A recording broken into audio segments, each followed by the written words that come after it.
แน่ศีลห้าบ่ได้เป็นศีลของชาวพุทธอย่างเดียวใดเป็นศีลของมนุษย์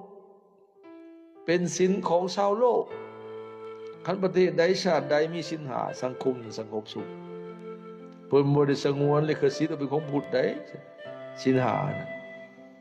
เป็นว่าศีลธรรมหรือว่าเป็นหลักมนุษยธรรมเป็นกัลยาณธรรมนะมนุษย์ทุกชาติทุกศาสนา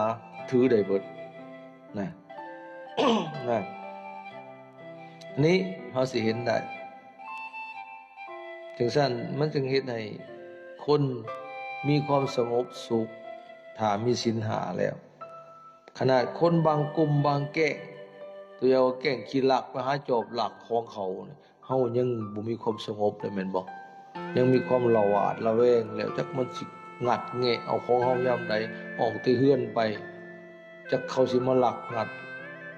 ปาของไว้กลางค่ำกลางคืนจอดรถไว้นอกเฮือนเขาห้านค้าเลี้ยวหน้าเลี้ยวหลังยังเขามาลักรถเห็นบ่มีแก่งมีกลุ่มหนึ่งเท่านั้นนี่ก็ยังสร้างความเดือดร้อนให้แก่สังคมบ่แม่นน้อยกันสมมุติว่ามีในบ้านหนึ่งมีคนขี้ลักนักเลงครึ่งบ้านปุ๊บโทตายเลยวุ่นใหญ่เลยแหละบ้านเมืองเห็นบ่อยู่เป็นสุขแหละนะนี่แหละศีลห้าจึงเป็นศีลของมนุษย์จึงบ่แม่นศีลที่จะมารักษาในวัดแต่ศีลที่จะต้องรักษาเป็นปกติเอิ้นว่านิจศีลศีลที่จะต้องรักษาประจำเลย